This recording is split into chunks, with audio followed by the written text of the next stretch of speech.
Përshëndetje, shikues të nderuar, jeni me magazinën informative 55 minuta në televizionin publik të Kosovës.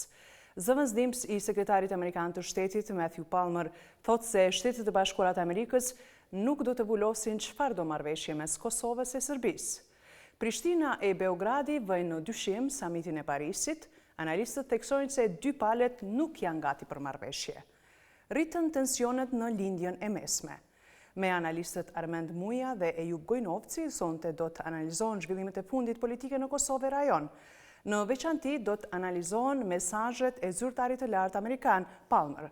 Mos harroni, magazinën 55 minuta mund të ndiqni drejt për drejt edhe në rrjetin social Facebook. Qëndroni me ne.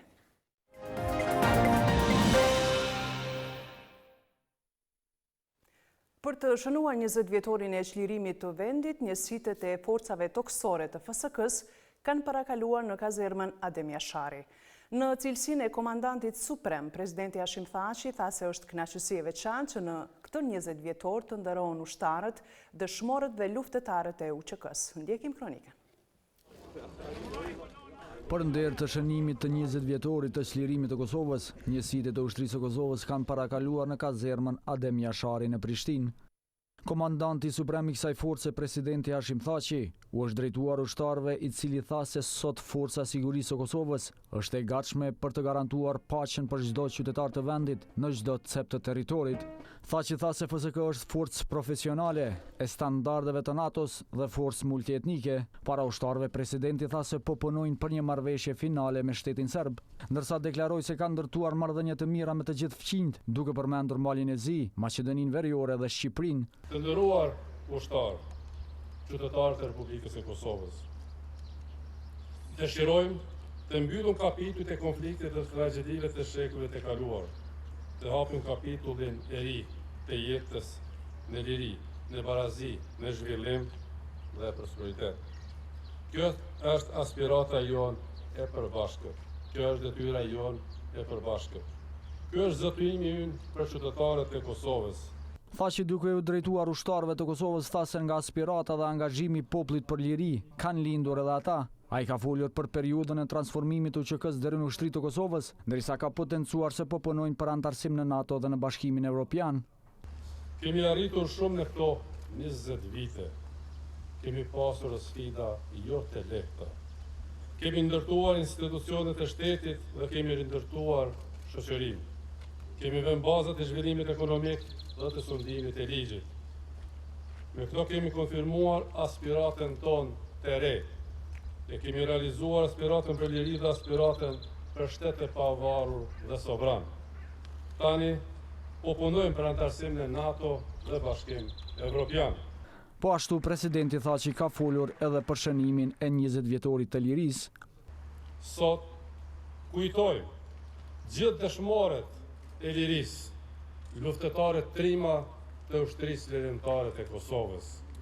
Kujtojmë nderime dhe respekt komandantin legjendar Adem Jashari. Kujtojmë nderime dhe respekt sakrificën e çdo qytetarit të Kosovës. Për shënimin e 20 vjetorit të çlirimit të vendit, dje është mbajtur ceremonia qendrore, në të cilën kanë marrë pjesë ish presidenti amerikan Bill Clinton, ish sekretari amerikane Madeleine Albright e shumë personalitete të rëndësishme vendore ndërkombëtare.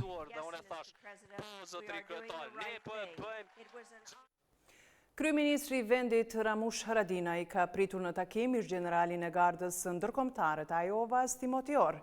Lidhjet e vendit tonë me shtetin e Ajovës janë speciale dhe si të tilla i çmojmë e i respektojmë shumë, duke punuar në vazhdimsi në avancimin e këtij partneriteti për të cilin generali Orr vazhdon të jap kontribut të çmuar, ka shkruar Haradinaj në rrjetin social Facebook.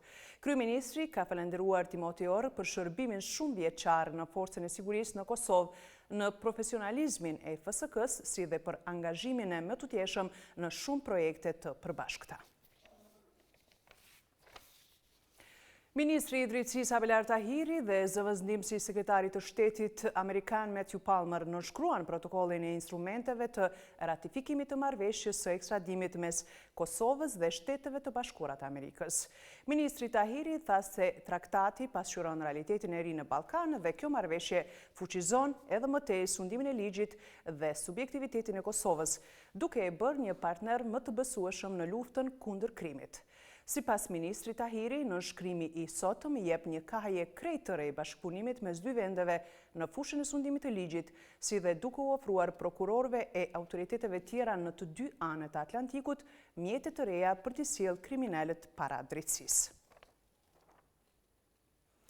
Në ceremoninë e 20 vjetorit të çlirimit të Kosovës, ku ishin të ftuar lider vendore ndërkombëtar, nuk u pan ata të opozitës kosovare. Dy liderët opozitar, Isa Mustafa e Albin Kurti, kanë mohuar se janë ftuar në ceremoni. Në anën tjetër, zyrtarët e protokollit të shtetit kanë konfirmuar se Isa Mustafa dhe Albin Kurti kanë pasur ftesa zyrtare. Lideri i lëvizjes vetëvendosje Albin Kurti në bashkëbisedim me studentët rreth zhvillimit ekonomik dhe arsimit, tha se nuk ka pasur ftesë nga institucionet e Kosovës që të marrë pjesë në ngjarjet e organizuara për nder të 20 vjetorit të çlirimit të Kosovës. Nuk e di që kam pasur ftesë në kutinë e deputetëve, por kemi pasur edhe shumë organizime si lëvizje vetëvendosje, meqense është përputhur edhe me ditën e lëvizjes. Grupi jon parlamentar i ka nda deputetët në aktivitete të ndryshme dhe ata kanë marrë pjesë. Për këtë ka folur dhe kryetari i Lidhjes Demokratike të Kosovës, Isa Mustafa. Përmes llogarisë së tij në Facebook, Mustafa ka thënë se nuk ka marrë asnjë ftesë për manifestim qendror për shënimin e 20 vjetorit të çlirimit, apo për ndonjë aktivitet tjetër të organizuar në kuadër të këtij shënimi. Drejtori i protokollit të shtetit në Ministrinë e Punëve të Jashtme, Orhan Hajrizi, ka konfirmuar se Isa Mustafa dhe Albin Kurti kanë pasur ftesa zyrtare. Institucionet e Kosovës shënuan 20 vjetorin e hyrjes së NATO-s në Kosovë me moton për lirinë tonë. Bashkë me popullin e Kosovës festuan edhe ish presidenti i Shteteve të Bashkuara të Amerikës Bill Clinton, ish sekretarja amerikane e shtetit Madeleine Albright, ish generali Wesley Clark dhe i përfaqësues të institucioneve nga shtetet e rajonit. Komisioni për Buxhet dhe Financa nuk e votoi raportin e shpenzimeve të kuvendit për 3 mujorin e parë të këtij viti, me arsyetimin se raporti nuk përmban të gjitha të dhënat për arsyet e shpenzimeve. Me 4 vota për dhe 3 vota kundër, Komisioni për Buxhet dhe Financa nuk e kaloi raportin e shpenzimeve për 3 mujorin e parë të kuvendit të Kosovës. Kjo pasi deputetët nuk vlerësuan që raporti ka dhënë të gjitha të dhënat e përgjithshme për arsyet e shpenzimeve. Sipas sekretarit të kuvendit të Kosovës Ismet Krasniqit, kuvendi vetëm në 3 mujorin e parë të këtij vitit ka shpenzuar 2.200.000 euro për mallra dhe shërbime. Kodi paga dhe medike kemi shpenzim diku 1.570.000 euro, apo shprehur përgjithë është 100%. Mallra shërbime është në përgjithë 37% për këtë periudhë, të shpenzimet komunale 35.74%. Kryetari i komisionit Lumir Abdigjiku fajin për këto shpenzime ja hodhi kryetarit të kuvendit dhe stafit të tij. Kanë shpenzuar në udhëtime jashtë vendit, në akomodime dhe shpenzime tjera proporcionalisht gati sa 40% të deputetëve të kuvendit. Ndërsa deputeti Arbërien Agavci tha se buxheti po vazhdon të përdoret për luks të qeveritarëve dhe të pushtetarëve, andaj kanë marrë vendim që të mos e votojnë këtë raport. Duke pas parasysh se nuk ka asnjë ndjeshmëri për situatën ekonomike në cilën gjendet shumica e shtetarëve dhe për arsye se buxheti po vazhdon të shpenzohet për luks të qeveritarëve dhe të pushtetarëve, ne nuk do të votojmë këtë raport. E deputetja PDK-s Safeta Atërgjonaj i arsyetoi këto shpenzime të kuvendit të Kosovës. Kuvendi i Kosovës ka nevojë edhe për më shumë udhëtime jashtë vendit për me promovu punën, angazhimin dhe fuqizimin e shtetit të Republikës Kosovës. Raporti vjetor financiar i Radio-Televizionit të Kosovës për vitin 2018 nuk është hedhur fare për votim në Komisionin për Buxhet dhe Financa. Kronika në vazhdim shpalon pse. Buxhetore të Kuvendit të Kosovës. Komisioni për Buxhet dhe Financa ka diskutuar lidhur me raportin financiar të Radio-Televizionit të Kosovës për vitin 2018, por nuk e ka hedhur atë në votim, sepse raporti i auditimit nuk është përfunduar. E lidhur me këtë, kryeshefi i zyrës kombëtare të auditimit, Besnik Osmani, tha se puna është pezulluar, sepse sipas tij, drejtues të RTK-s kanë hedhur në medyshje autoritetin e zyrës së auditimit. Kemi filluar auditimin, kemi mbritur draft raporti dhe kur e kemi dërguar për komente, që obligohemi me ligjin tonë për auditorin e përgjithshëm që të keni afat 15 ditor për komente, ka marrë një shkresë të re nga drejtori aktual i Radio Televizionit, i cili edhe një herë ka vënë në medyshje autoritetin kushtetues dhe ligjor të institucionit tonë për me bë auditimin. Por këtë gjë e kanë hedhur poshtë drejtori i përgjithshëm i RTK-s, Ngadhnim Kastrati, dhe drejtoresha e financave, Adelina Valla, të cilët theksuan se zyrës kombëtare të auditimit u janë ofruar të gjitha informacionet e kërkuara. Javën e parë që kom fillu i punën, ka ardhur letra e auditorit dhe masanej këna trajtu me sektor cilët janë auditu në RTK. Edhe jem taku me antarët e auditorët, me zavendës auditorën, kena bisedu për gjitha çështjet që kam pas bëj, ku marr pjesë edhe unë, mirë po nuk ka pas diçka që na i kena thonë, jo nuk mundi me auditu, kjo nuk qëndron. Ne nuk e kemi refuzuar auditorit general, ata kanë ardhi, kanë kryer gjitha punët e veta që kanë pas, mirë po ka mbetur që tash të jepet raporti final. Kryetarja e bordit të RTK-s, Afrodita Maliqi, raportoi për buxhetin e shpenzuar gjatë 2018-s dhe ritheksoi sfidat dhe problemet që kanë punëtorët e RTK-s. Me brengosë është çështja e borxhit të bartur ndër vite, e cilë kjo gjë normal po shkakton probleme në realizim të veprimtarisë sonë të përditshëm. Një problem tjetër pashtush, kjo është më është publike, është edhe çështja objektit të RTK-s. Komisioni propozoi që RTK të realizojë një planifikim afatmesëm financiar, ku do të specifikojë të hyrat dhe shpenzimet, përfshirë edhe mundësitë e kursimeve për shlyerje të borxheve të trashëguara. Më pas me një planifikim tillë, ne mund të trajtojmë në komision edhe buxhetin e RTK-s në për vitin, në për secilin vet, sepse jemi stacioni i fundit ku vendosim për ose kundër një shpenzimi të tillë. Për vitin paraprak, ne do t'i dërgojmë letër auditorit përgjithshëm që të bëjë auditimin e pasqyrave financiare, po i marrim për fjalë që ju do të jeni kooperativ në këtë drejtim. Mes tjerash, u theksua se borxhi total i RTK-s është 3.892.000 euro, mbi 2.700.000 prej të cilave janë mbartur nga vitet e kaluara. Në këtë komision u diskutua edhe për raportin e shpenzimeve për 3 mujorin e parë të Kuvendit të Kosovës, i cili nuk u votua nga deputetët, pasi ata vlerësuan se raporti nuk i ka të gjitha të dhënat e shpenzimeve.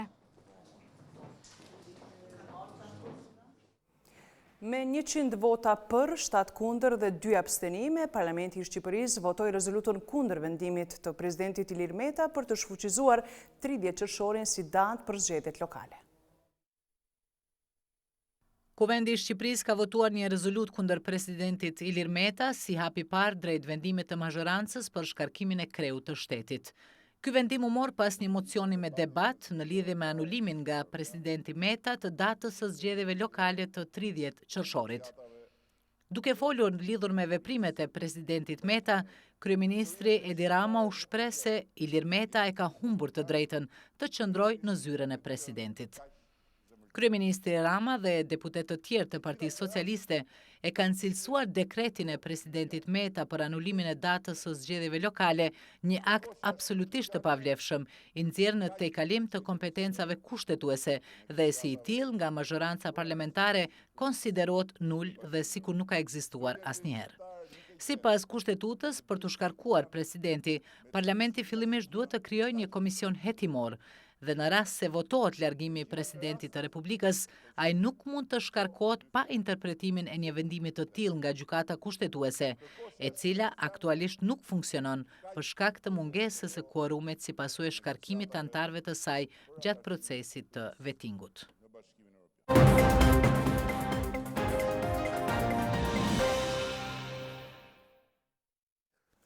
Zhvillimet politike me fokus në mesazhet e diplomatëve ndërkombëtar që qëndruan këtë ditë në Kosovë do t'i analizojmë sonte me mysafirët tanë në studio. Me mua në studio janë analistët Armend Muja, mirëmbrëma, mirëserdhje zotri Muja. Mirëserdhje. Dhe Ejub Gojnovci, mirëmbrëma Ejub, mirëserdhje. Mirëserdhje. Zotri Muja, nisim këtë bisedë me ju, kemi pasur ditëve të fundit zyrtar të lartë Amerikanë, përfshirë edhe nga qeverisja e kaluar, por edhe nga administrata Trump. Ishin Madeleine Albright, Clinton, Matthew Palmer, por edhe ish generali Clark. Ata lanë mesazhe për lideret e kosovarë. Si i keni parë ju mesazhet të tyra? Po, më duket se Clinton janë dy lloj vizitash që u bënë, njëra është Palmer, që mund të jetë përfaqësuesi i administratës aktuale, kurse kjo pjesa tjetër amerikane duket më tepër linja e establishmentit të kaluar amerikan. Po gjithsesi mes tjera është një bisedë kryesore që po bëhet të ditë është sa i përket statusit të gjendjes aktuale midis Kosovës edhe Serbisë, si duket edhe në Bashkimin Evropian, edhe në rajon, ende nuk ka një qartësi se cilat janë hapat në vazhdim. Edhe kjo po vjen për disa arsye. Arsyeja e parë është për shkak se në Evropë ishin zgjedhjet, me 29 nuk përmbyllën zgjedhjet brenda Bashkimit Evropian, për Parlamentin Evropian, edhe ka pas përpara një frikë që spektri Evropian mund shkoj ka e djathtë edhe tash e kësa një periudhë 6 mujore derisa të konfirmohen institucionet e reja edhe sidomos komisioneri i ri. Dikun ka dhjetori parashihet që kjo të përfundoj edhe e natyrshme unë nuk besoj që as presidenti Macron, as Angela Merkel e kanë atë qartësinë e vetë sa i përket ofertave që ata mund t'i bëjnë në proces, edhe këtu e kam fjalën për liberalizimin e vizave dhe potencialisht edhe hapjen e negociatave. Dhe në këtë amulli, si duket edhe vendet e rajonet janë në amulli. Pse mendoni që mund të jetë amulli me që gjatë vizitës së kryeministrit Haradinaj dhe takimit me Merkel, kryeministri deklaroi që e mori një pot fuqishme rreth liberalizimit? Unë kisha pas qef që ashtu me kom, po nuk është. Po nuk është për këtë arsye. Në çka e bazoni këtë analizë? Po, sepse në Bashkimin Evropian është procedura 2 nivelore e bashkëvendimmarrjes. Domethënë vendimarrja në kuadër të Parlamentit Evropian dhe të Komisionit Evropian, unë mendoj që nuk do të jetë problem, sepse 2 institucionet kanë rekomanduar liberalizimin e vizave. Aty ku neve po na ndalojnë është Këshilli i Shtetit të Bashkimit Evropian, ku përfaqësohen shtetet. Dhe nuk është e mjaftueshme vetëm Gjermania, sepse kërkohen 2/3 edhe pastaj përfaqësimi 60% është një farë formule tridimensionale. Dhe Gjermania është e vërtetë që po mbështet tash. Mirë, po janë 4 shtete të fuqishme që janë kundër. Franca, Holanda, Danimarka, Belgjika dhe natyrshëm edhe Spanja. Tash krejt këto vende potencialisht janë një peshë shumë e madhe. Nuk mund ta bllokojnë në parim, sepse kërkohet vetëm shumica e kualifikuar. Mirë, po problemi kryesor është që Gjermania nuk është ka voton viteve të fundit diçka që është kundër Francës. Pra, ma tepër po kërkon konsensus. Pra, çelësi liberalizimit të vizave është në Paris, nuk është në Gjermani, nuk është në Berlin. Pra, në momentin kur merret konfirmimi i ministrit punëve të brendshme francez, po mbështetja e Macronit, atëherë ne mund ta konkludojmë që Kosova ka pranuar liberalizimin e vizave. Dhe kjo nuk do të vjen, për mendimin tim, kjo fillon do të sqarohet dikun ka nëntori dhe dhjetori, do të jetë situata pak më e qartë. Për momentin nuk është konfirmuar Komisioni Evropian, nuk janë të qarta shumë ide në brenda Bashkimit Evropian, e këso një kamp që po e refuzon edhe Shqipërinë për momentin, është sidomos Holanda dhe Franca, ende është e paqartë edhe liberalizimi i vizave. Që po i bie edhe këtë vit, nuk mund të kemi shpresë se do të kemi viza. Jo, nuk e besoj para dhjetorit, unë nuk e besoj që do të ketë një qartësi, edhe pse, sepse është Komisioni Evropian, është ai trupi që e monitoron procesin ex post. Ki parasysh që në rastin e Kosovës është edhe dimensioni i suspendimit. Pra është Komisioni Evropian e monitoron implementimin. Dhe përderisa s'kemi komisionin e ri, trupat e ri, është e pamundur të liberalizohet. Unë pres që janari i vitit 2020 mund të jetë data realiste kur fundi dhjetorit janar mund të jetë një datë realiste kur na mund ta marrim dritën jeshile me shpresë. Për momentin jo. Dhe tash ku është dhjetorin e vitit 2020? E fundi i këtij viti, po. Fundi i këtij viti, viti 2019, unë besoj në pjesën e dytë kur do të takohet Këshilli, aty do të kemi një konsenzus më të madh. Unë kështu besoj. Pastaj nga janari ose shkurti ne mund ta kemi një proces. Kështu është nëse përcillen hapat procedurale. Mirë, po deri atëherë qeveria e Kosovës nuk do të bëjë lëshe, sidomos në kërkesën primare që është hapja e dialogut me Serbinë, do të pa duke heq taksën. Serbia thotë nuk dialogoj deri sa është taksa. Qeveria e Kosovës thotë nuk kam kur farë arsye mi hjek taksën, edhe kjo është arsye pse edhe është vendosur në dyshim edhe samiti i Parisit. Do të flasim në veçanti edhe për punën e taksës, sepse mesazhe pikërisht për taksën dhe dialogun me Serbinë ka dhënë edhe Palmer gjatë vizitës së tij në Kosovë.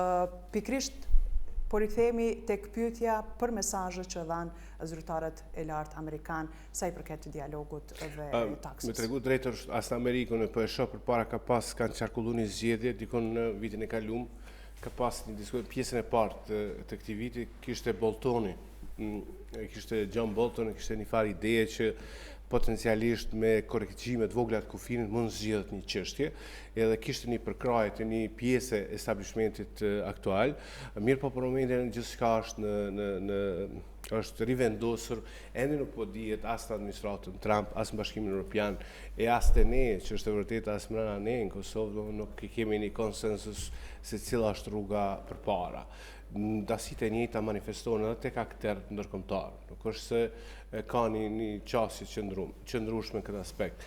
Mirë po, ajo çka besoj unë është që në pjesën e dytë do të jetë gjërat do të fillojnë në pjesën e dytë të këtij viti, gjërat do fillojnë të qartësohen.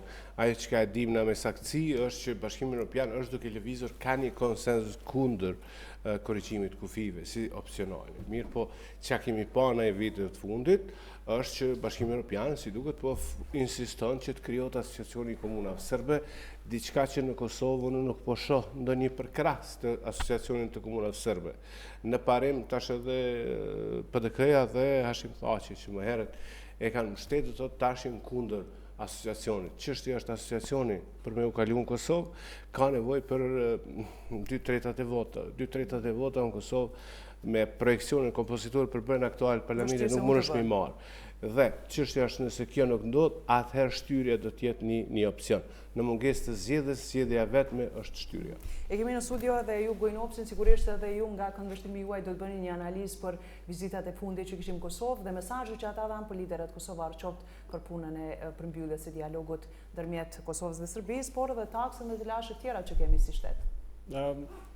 Do të them fillim që jemi me fat si popull që kemi akoma mbështetjen e Shtetit Amerikan, por edhe të miqve të vjetër, kushtimisht i them të zotit Clinton, zonjës Albright, të cilët në një vizitë më tepër emocionale se sa politike, përçuan disa mesazhe që kryesisht kishin të bënë me mirëqenien ndërshtetrore të Kosovës, me fqinjtjes e tyre, me ndërtimin e politikave prosperuese për qytetarët tonë brenda dhe disa mesazhe, po them, komplet jo politike, por më tepër miqësore se sa diçka tjetër, përjashtuar këto zotin Palmer, i cili natyrisht në cilësinë të ngarkuarit me punë në Shtetet e Bashkuara të Amerikës, ai shpërndau mesazhet e tij edhe për vazhdimin e dialogut mes Kosovës dhe Serbisë, por edhe për taksën, edhe për çështje të tjera të rëndësishme. Normalisht duhet kuptuar në mënyrën më të drejtë të mundshme, sepse u dëshmua edhe tash 20 vjet pas luftës që amerikanët janë vërtetëmisht më serioz të Republikës së Kosovës dhe nëse hiç më pak ata janë themelues të Shtetit të Kosovës ose qëllimtar të real të këtij vendi, prandaj do duhet që pa rezervë të komunikojmë me ta dhe pa rezervë të marrim gjitha këshillat që ata na japin. Normalisht nëse do ta shohim në terma të gjerë, vizita e zotit Palmer për aspektin politik është shumë më domethënëse se sa e zotit Clinton dhe zonjës Albright dhe zotit Clark për shkak të pozitave që kanë tashmë.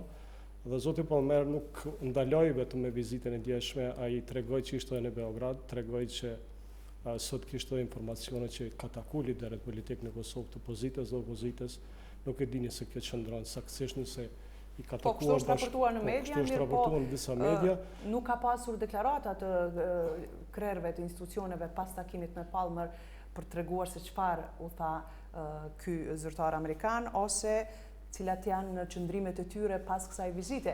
Zëvendës ndihmë sekretari i Shtetit Amerikan, pra Matthew Palmer, siç raportohet, ka takuar sot krerët e shtetit, partitë politike opozitare dhe përfaqësuesit e serbëve të Kosovës.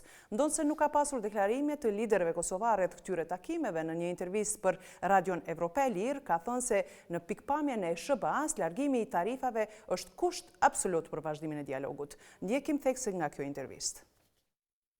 Shtetet e Bashkuara të Amerikës e mbështesin dialogun ndërmjet Kosovës dhe Serbisë të lehtësuar nga Bashkimi Evropian. Kështu ka deklaruar zëvendës ndim sekretari amerikan i shtetit Matthew Palmer në një intervistë për Radion Evropa e Lirë. Duke referuar nismës së kancelares gjermane Angela Merkel dhe presidentit francez Emmanuel Macron, Palmer beson që ajo është nismë në mbështetje të dialogut të Brukselit. Ne I kuptojmë takimet në Berlin e Paris si të dizajnuara që të mbështesin dialogun gjithëpërfshirës për normalizimin e raporteve ndërmjet Kosovës e Serbisë të lehtësuar nga Bashkimi Evropian, ka thënë ai. SBA-ja nuk është e gatshme që vetëm të vulosë çfarë do marrëveshje ndërmjet Beogradit dhe Prishtinës. Ajo se çfarë jemi duke thënë është se duam të shohim një marrëveshje që është e qëndrueshme, që është fair, e drejtë dhe e zbatueshme, një marrëveshje e cila mund të shpjegohet dhe të përqafohet nga publiku në të dyja shtetet, ka thënë Palmer për Evropën e Lirë. Palmer po ashtu tha se pret që Prishtina zyrtare të suspendojë tarifën doganore ndaj importeve nga Serbia në mënyrë që dialogu të vazhdojë sa më shpejt. Pra, si që dëgjuam edhe nga kronika, zotri Palmer ishte I vendosur në heqjen e tarifave ndaj produkteve serbe dhe atyre Bosnës. Po, si duket ky është mesazhi I administratës Trump, sepse tash për momentin ka ne I patëm Clintonët këtu, edhe Clintonët e vërtet është që kanë gëzojnë për kraje shumë të madhe, sidomos te elitat e pushtetit para prak në Amerikë, establishmenti demokrat, edhe tek e majta në Amerikë, mirë po për momentin janë dy nga figurat më të urryera të administratës aktuale Trump. Kështu që në farë mënyrë edhe Kosova duhet të jetë e kujdesshme, do të thotë në këtë aspekt. Amerika ka hyrë në valën në nxehtësinë e zgjedhjeve të vitit 2020, edhe duhet të ketë po ashtu Kosova duhet ta pozicionojë veten në një situatë e cila është jashtëzakonisht e ndjeshme. Unë mendoj që Trump do të jetë president I Amerikës, do të rizgjedhet edhe një herë, edhe Kosova duhet filloj të mësohet të punojë me administratën Trump, si duket nuk ka ndonjë shkëmbim, të paktën deri tash nuk po shoh shumë shkëmbim mes dy vendeve. E dyta tash mesazhi I tyre tek Palmer është kështu, fillimisht po të hiqet taksën, në mënyrë që të vazhdojë dialogu, që do të thotë është një pozicion cilën e mon Serbia aktualisht.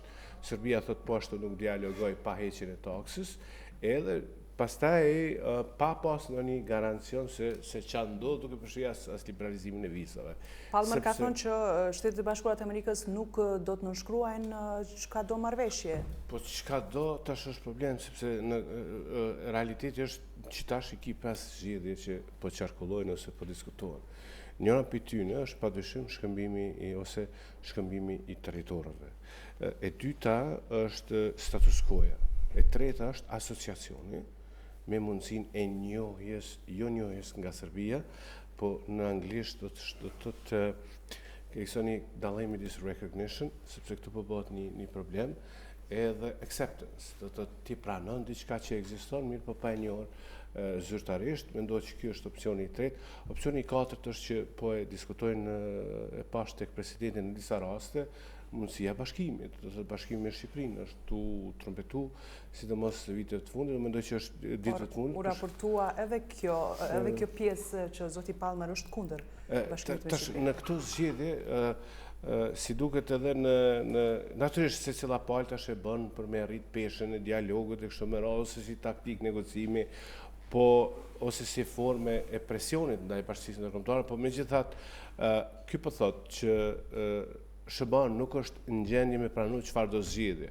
Pra, si duket tek ta kanë disa korniza. Ende na nuk e dim se cilat janë çato korniza të një zgjedhje. Këta nuk po I thojnë, si duket ta po thojnë me qenë kreativ. Kreativiteti në fillim të janarit të këtij viti ka qenë edhe mundësia e lëvizjes lehtë kufive. Kjo është diskutuar gjëre gjatë në administratën Trump, sidomos proponenti kryesor I saj ka qenë John Bolton. Edhe ka qenë mundësi shumë e trasume dhe diskutume midis janarit edhe marsit, si forme të kalimit të presionit ndaj asociacionit. Një zgjedhje fundi që po diskutohet është mundësia që të kalohet një verzion edhe më I ashpër I asociacionit, që të bëhet një farë forme e Tirolit jugor. Do të thotë që në një farë mënyrë Serbia dhe Kosova mos jetë asociacioni si një ngjarje vetmi, mirë po të ketë progres që në vitin pasaj 2035, atëherë kur mendohet Kosova dhe Serbia të jenë pjesë të integrohen në Bashkimin Evropian, tari shikojnë edhe një herë statusin e veriut të Kosovës. Pra, nuk ka korniza as nga Shtetet e Bashkuara të Amerikës, Bashkimi Evropian është shumë më i qartë në kornizat e veta. Do të thotë nuk dua ndryshim të kufive, edhe thotë duhet më rikthy implementimit të asociacionit. Të SBA-ja nuk po e shoh që po e diskuton këtë çështje, si duket zgjedhja mes tyre. Ka divergjenca në mes Shtetit të Bashkuara dhe në Bashkimin Evropian, në Bashkimin Evropian ka divergjenca. I kemi pana që është shfaq për janare gjithandej. Do të thotë edhe Franca dhe Gjermania nuk është që kanë një qasje të njëjtë. Gjermania është shumë e definuar se çka po don, Franca e din çka s'po don, mirë po çka po don, po ashtu sikur ne nuk e ka shumë qartë. Ju përmendëm taksën, a ka disponim nga qeveria e Kosovës në bazë të zhvillimeve të fundit politike që i kemi, që mund të tërhiqet vendimi marrë nga kryeministri në nëntor të vitit kaluar? Taksa personalisht kam qenë mbështetës i taksës dhe vazhdoj të jem mbështetës i taksës pavarësisht presioneve të mëdha që bën, por nuk jam mbështetës i formës se si ajo është mbrojtur nga qeveria e Kosovës ose nga institucionet e Kosovës. Sikur kemi dhënë hapësirë të jashtëzakonshme edhe një farë lloj presioni edhe publik qeverisë tonë për taksën dhe vetëm arsye pse Serbia ka mund të përdorë kundër Kosovës është taksa, ndërkohë që neve kemi plot arsye që t'i vëmë si kushte kundër Serbisë dhe nuk e kemi përdorur asnjëherë. Gabimi që ka bërë qeveria e Kosovës ka qenë ai fakti që gjatë diskutimit për taksën kanë thënë që ne duam bisedim pa heq taksën dhe pa kushte. Ndërkohë kur thua kështu, dhe din që Serbia është arsyeja pse këtu ka vdek 14.000 qytetarë dhe janë bërë gjithë ato domet luftës, kemi 20.000 të dënuar tashmë. Dhe shumë pak të dënuar apo asnjë të dënuar. Dhe nuk kemi dhënë kushte të paktën këtu të bëjmë çështje debatimin e koleoret diplomatike evropiane dhe botërore. Atëherë kemi pranuar disfatën tonë, pra nëpërmes taksës, të cilën ne kemi vendosur si paravan të mbrojtjes së drejtave tona, kemi pranuar disfatën që kjo të na shndrohet në një bumerang dhe tashmë krejt bota flet në një lloj presioni ndaj neve për këtë taksë. Prandaj mendoj që nuk do të mund të qëndrojmë gjatë për largimit të taksës dhe shoh këtu që edhe kryeministri Haradinaj ka një se them dëshim po për shkak se që në fillim është thënë që taksa do të largohet vetëm pasi Serbia tani pavarësinë e Kosovës, ndërkohë kishim para disa ditë deklaratën që dëshiron të shëni marrëveshje paraprakës iniciale, të paktën paraprakët e një marrëveshje të qëndrueshme dhe mund të heqet kjo. Për të përmirësuar situatën pak a shumë të zotit Palmer, ai nuk thotë heqeni taksën, ai thotë pezullojeni dhe të shohim se si po lëvizin gjërat. Dhe kjo ka një dallim shumë të madh. Kanë thënë që të pezullohet, të suspendohet për një kohë. Po, dhe ky është dallim shumë i madh në mes të heqjes dhe suspendimit dhe ndoshta qeveria e Kosovës sikur të mbledheshin jo vetëm qeveria, po aktorët politik në Kosovë, këta që përbëjnë sot qeverinë shumicën, ndonë se shumicë po ajde t'i themi kështu dhe opozitarët bashkarisht. Njën pa divergjenca edhe sa i përket çështjes së taksës, vendimit për tërheqje apo jo? Po, kemi pa divergjenca që në fillim të gjithë ishin partizantë vendosjes së saj. Kush e bëri i pari? Kush e bëri i pari duke tentuar të korrin meritat. Në pastaj kishim divergjenca dhe tash ata që dikur ishin kryesisht partnerët e zotit Haradinaj i qeverisë, duhet të për shkak të korrekcisë zoti Haradinaj ka pas një qëndrim konstant deri para 2-3 ditë kur thotë që taksa edhe mund të pezullohet nëse do të kemi një sinjal i cili na çon deri te një marrëveshje. Të tjerët kishin ide se ajo duhet të pezullohet madje edhe letra publike për 120 ditë siç ishte ajo e zotit Veseli. Por tashmë jemi në një situatë komplet të ndryshe. Ata që dikur 3-4 muaj më përpara ishin pro largimit të taksës, tash janë fuqimisht pro mbajtjes së saj. Dhe tash kjo krijon një situatë paksa çesharake, por edhe jo të qëndrueshme politike në Kosovë, sepse nëpërmes taksës dëshirojnë të vjedhin të mirat elektorale që ajo sjell, sepse është vendim popullist, duhet ta pranojmë. Dhe secili që do ta heqë sot taksën rrezikon të ndeshkohet elektoralisht, po. Dhe asnjëri nga ata nuk është i gatshëm që ta bëjë këtë hap.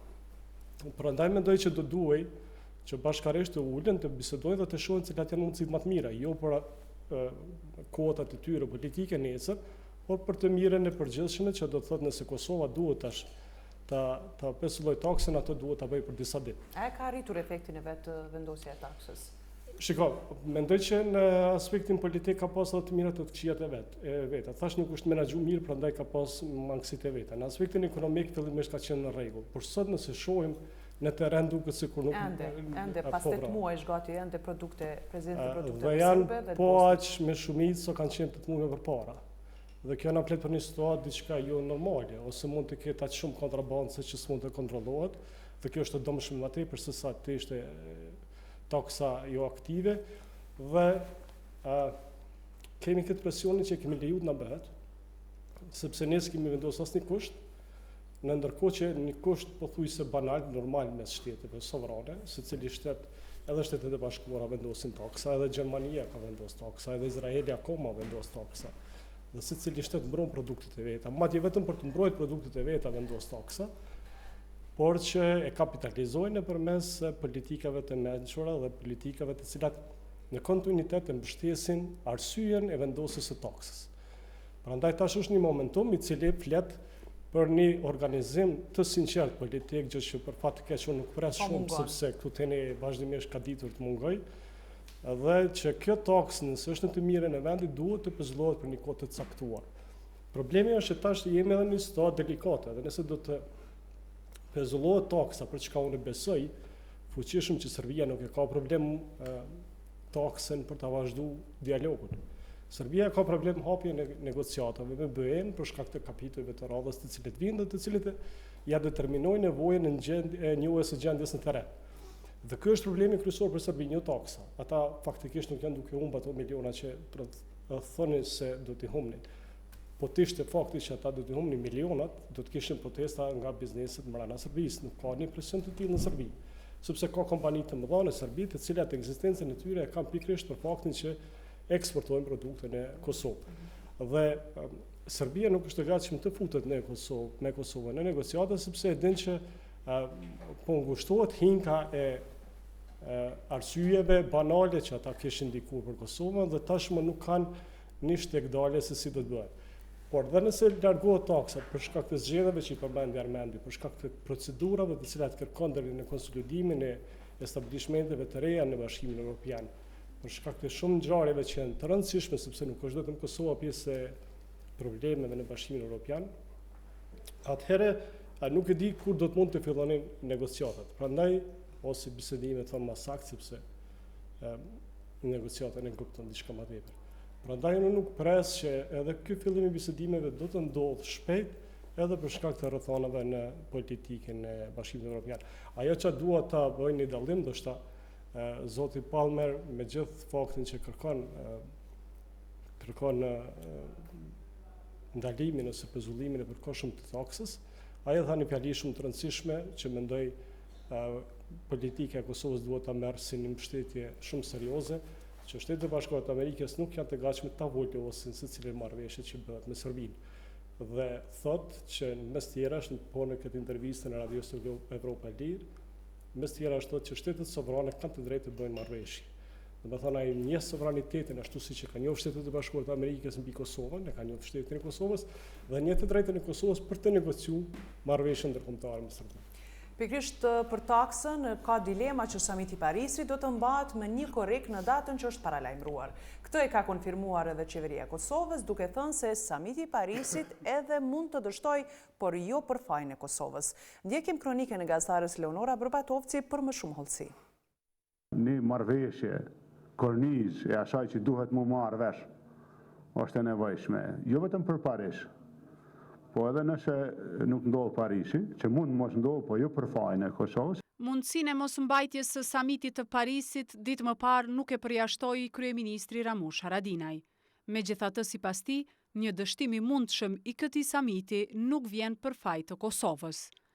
Edhe presidenti serb Aleksandar Vučić ka paralajmëruar, po ashtu se ka mundësi që ky samit të mos mbahet. E këto deklarime nga njohës të zhvillimeve politike në Prishtinë, po shihen në kuadër të afrimit të mbajtjes së këtij samiti. Profesori i marrëdhënieve ndërkombëtare Afrim Hoti beson se këto deklarime më shumë mund të lexohen si trysni për të forcuar pozicionet.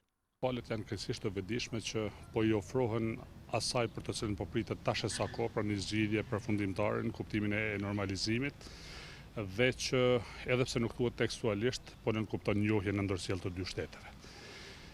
Kuptimi i dytë lidhet me faktin që kjo paraqet një lloj lufte speciale në kuptimin e krijimit të turistnisë ose shkaktimit të turistnisë si nga njëra si nga pala tjetër. Ndërsa analisti Imer Mushkolaj konsideron se nuk ka logjik organizimi një samiti në Paris nëse nuk ka ndryshim të pozicioneve prej samitit të Berlinit. Unë besoj se po që se Gjermania edhe Franca dëshirojnë që të mbahet samiti i Paris, ata duhet ta orientojnë presionin te Beogradi, i cili po e kurszon dialogun. Kosova nuk po e kurszon dialogun, vendosja e taksës nuk është vendos kundër dialogut, po kundër pikërisht kësaj luftës diplomatike edhe fushatës së Serbisë ndaj shtetësisë së Kosovës, kështu që fokusi i presionit duhet të drejtohet ka Beogradin në mënyrë që dialogu të vazhdoj ashtu qysh edhe ka nis, pa kurszime nga asnjëra palë. Ndryshe nga samiti i Berlinit, i cili ishte multilateral, palët u pajtuan që në samitin e Parisit të shkohet në kuadër të takimeve bilaterale Kosovë-Serbi, me konstatimet se janë pajtuar që dialogu të mos kushtëzohet. Zotri Muja u tha që ka mundësi të shtyhet edhe samiti i Parisit, që është planifikuar me një korek, ka mund të ndodhë kjo? Po, parim, a i samiti edhe më mbledh diçka aty, po unë e di sigur që s'kan shumë arsye për mu taku për momentin, sepse asë një napal nuk i ka gjërat e qarta për momentin, në status quo-ja ky ekuilibër aktual është i preferueshëm për gjitha palët me përjashtim të Serbisë ndoshta, kështu që nuk ka shumë incentiva që takohen, që diskutohet përmbajtësisht. Di pse? Për arsye sepse më herët i kishim një vizitë Haradinaj në Gjermani edhe një pjesë e madhe e diskutimit është bën gjatë Gjermanisë. E dyta, përgjigjet të qarta që po i kërkon Kosova, sidomos liberalizimit të vizave, Bashkimi Evropian nuk është në gjendje me dhënë me garancë një përgjigje të qartë. As Macroni nuk është në gjendje me dhënë një përgjigje të qartë për momentin. Shqipëria, që ka qenë po ashtu një sponsor, një mbështetës kryesor i diskutimeve, po ashtu nuk ka shumë incentiva për momentin, sepse si duket edhe tek Shqipëria ka sinjalit që nuk do të pranohet hapja e negociatave, kështu që i këtë rajoni është një farë mënyrë peng i qëndrimit francez. Edhe Serbia mund të bëj presion, mirë po nuk shoh shumë gatishmëri që diskutohet përmbajtësisht për çështjet kyçe, në një heqja e taksës, në 2 vazhdimi i dialogut, në 3 arritja e një marrëveshje, në 4 liberalizimi i viza. Asnjëra nga ato për momentin palët janë në kohën e diskutimit, se ende s'është e ekuilibri i ri. Pastaj edhe brenda Kosovës i kemi një 2-3 qëndrime, edhe forcat tona politike kanë bërë taktizime kryesisht për konsum brendshëm politik, edhe tek ne nuk e kemi një pozicion të qartë, kështu që mundësia në këto situata mund të diskutohet, për shtyrja është gjithmonë zgjidhja më e mirë për gjitha palët. E tham edhe gjatë materialit sa po ndoqe me jup që ka mundësi të shtyhet samiti i Parisit, edhe në Serbi është deklaruar që mund të mos ndodhë ky takim, por analistët atje vlerësojnë që kjo mund të mos ndodhë për shkak se nuk ka gati, palët nuk janë gati për marrëveshje. Po tjetë kështu që palët nuk janë gati, do të shtyhen edhe shumë takime, sepse duhet të jemi real. Kosova dhe Serbia nuk mund të arrini marrëveshje të qëndrueshme politikisht shpejt. Unë mendoj që do të kemi takim të Parisit, nuk do të shtyhet, por këto janë në kuadër të presionit politik që bën. Dhe bën për konsum të opinionit publik, duke dashur të tregojnë se situata është shumë delikate, shumë e zëshme të menaxhohet se sa që mendohet. Por e dyta, mendoj që vetë presidenti Macron nuk do të lejoj mbi kredën e tij politike që të anulohet në takimi paraparë, mund të është i paraplanifikuar. Mund të ketë ndikim Serbia për të anuluar një takim të tillë? Serbia mund të mos marrë pjesë, po asesi nuk mund të ketë ndikimin e tillë, se Macron nuk lejon mbi kredën e tij politike, po them, dhe dinitetin e Francës që të ketë ndikim ashtë ma Serbia sa që të anulojnë një takim. Dhe nëse Serbia anulon ose nuk merr pjesë në takim të tillë, atëherë do të bënte një autogol politik, me që tregon që në fakt nuk është Kosova bllokuese proceseve të dialogimit, por është vetë Serbia që është realitet dhe këto vetëm do ta dëshmonte. Ndërkohë presidenti serb ka deklaruar që nëse mbahet ky takim do të jetë shumë i rëndë për shtetin e Serbisë. Do të thotë kjo që pritet të kemi ndonjë marrëveshje që mund të jetë në favor të Kosovës e që vazhdon të jetë e papranueshme për Serbinë. Shikoj unë, mendoj që ne mund të flasim shumë për takimin e ardhshëm të Parisit dhe gjithçka që mund të themi mund të qëndrojë. Sikur që gjithçka që mund të themi mund të mos jetë fare saktë. Ka shumë pak informacion rreth asaj se çfarë do të jetë agjenda, çfarë do të bisedohet. ka shumë pak transparencë komplet procesin e Berlinit, komplet procesin e Brukselit paraprakisht, por edhe tash para përgatitjet para Parisit janë pothuajse të mbyllur edhe ka shumë pak informacion. Prandaj mbi bazën e spekulimeve gjithçka mund të jetë e qelluar, sikur që gjithçka mund të jetë e dështuar.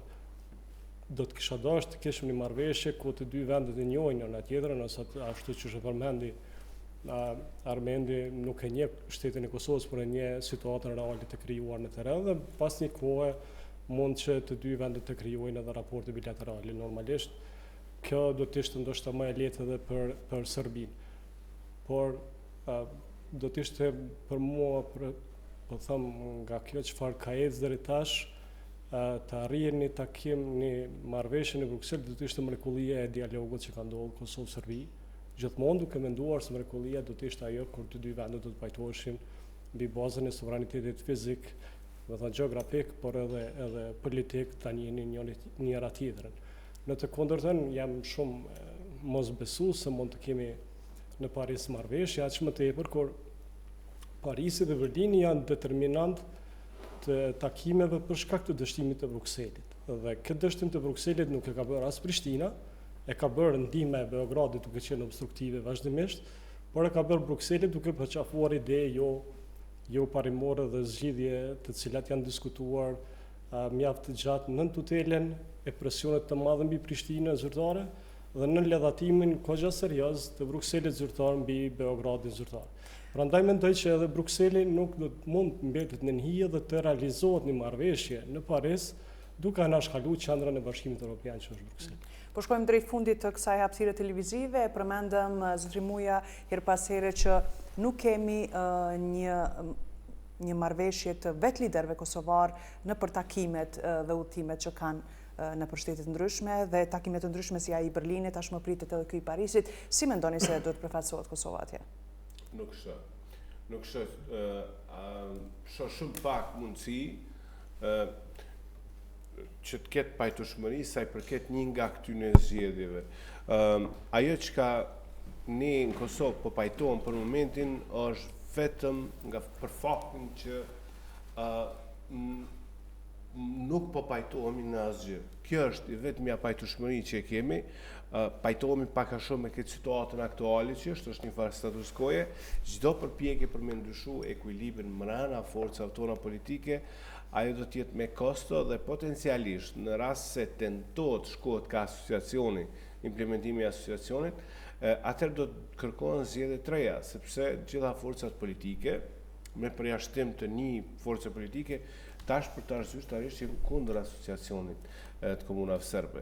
Dhe në rast se je kundër asociacionit të komunave serbe, atëherë në esencë marrëveshja e Brukselit 2013-2014 janë poshtë dhe kërkohet tash një ripozicionim i forcave politike. Çka kemi? Kosova tek AK, LDK e theksojnë pak a shumë integritetin territorial të Kosovës, kjo që është. Tek presidenti thotë që duhet bashkohet te Lugina e Preshevës dhe tash sfund në bashkimin me Shqipërinë. Ka ide të ndara ndërmjet liderëve institucional. Zyrtar bashkimin me Shqipërinë, atë në parim bloku im është më tepër ajo normalja kosovare është vendos tash ka bashkimi, sepse gjysa e forca politike një farë mënyrë zyrtarisht pro asaj. Dhe kjo është tash e bën shumë vështirë lëvizjen drejt zgjedhjes që ka qenë më herët. E dim pse ka ardhur kjo ka ardhur në tërësi, sepse mendohet që ky ripozicionim është shumë më komfortabil në aspektin politik, duke ditë që edhe brenda Bashkimit Evropian ata nuk janë shumë të sigurt. Unë mendoj që kjo qasje, sidomos hutia në Bashkimin Evropian, mund të çojë tek disfigurimi i shoqërisë dhe shtetit që e kemi aktualisht. Mos mendojmë edhe ne do të thotë që kjo status quo që ne po e vazhdojmë, nuk është padhimi për neve. Që 20 vjet ne të kalojmë me pasiguri të ndryshme të aspektit politik dhe të aspektit ekonomik. Dhe kjo i ka pasojat e veta. Nuk i keni pa, e shihni domosdoshmë tek lëvizjet, ikjet. Këto janë pasoja pikërisht të një politike të tillë. Unë e shoh shumë të rrezikshme, sidomos politikën e Bashkimit Evropian, sepse mos liberalizimi i vizave për Kosovën. A di që do të thotë? Ti një farë mënyrë kësaj popullsie po i thu që ky shtet që ti po jeton është jo funksional, që të shtetë që unë e kom shtetë ma herët nuk është funksional, edhe persone kom investu në to, dhe tjetë një farmënirë për që nuk është shtetë i mirë. Edhe është e natyrshme pasaj për njerës të mendojnë për ekuilibre të reja. Sepse ti po mendon është. Tjetra, nëse mundu edhe pikën e fundit, në këtë situatë, pasiguria do tjetë dominuse, sidomos sepse edhe në Amerikë njëjtën kohë ki zgjedhje, në Evropë Macroni e ka një plan që një farë mënyrë ta reformoj Bashkimin Evropian nga brenda për para se del jashtë, zgjerimi nuk është popullor, atëherë kush është arbitri i ndershëm, kush është ai që imponon një zgjedhje. Dhe në nivel lokal, diskutimin mes nesh, unë e dyshoj që ne kemi kapacitet për të mundë një marrëveshje, e vetmja gjë që ka patepër po dëshirohet është rishvendosja e diskutimit ose diskursit në nivelin shqiptaro-sërb, jo në nivelin Kosovë-Serbi, por shqiptaro-sërb. Mirë, faleminderit shumë zotri Muja, ju nëse nuk keni gjithë të shtani, lidhur me këtë pjesën e fundit?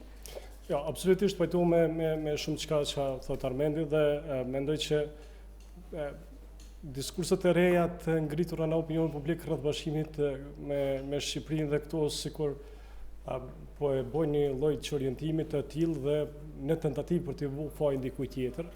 Në këtë rast Bashkimit Evropian, mendoj që liberalizimi i vizave gjithsesi është faji Bashkimit Evropian, sepse edhe ne kur po kërkojmë sikur ata po na falin, ne kemi plotësuar 95 kriteret e vëna, 2 fesh pothuajse më tepër se sa të vendeve të tjera.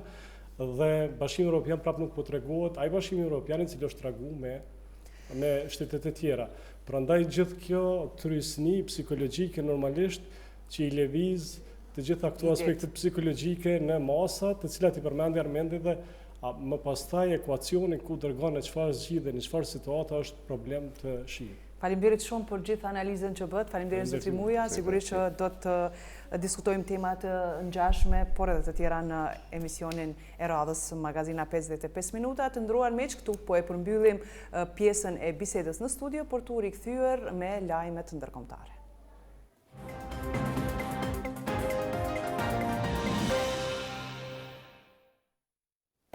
Dy tankerë të naftës janë evakuar në gjirin e Omanit pas raporteve për sulme ndaj tyre. Kjo storje tregon se në lindje mund të kthehen konfliktet. Të nderuar shikues, kemi arritur në fund të magazinës informative 55 minuta. Në emër të ekipit realizues, unë ju falenderoj për vëmendje. Bashkëmirupafshim.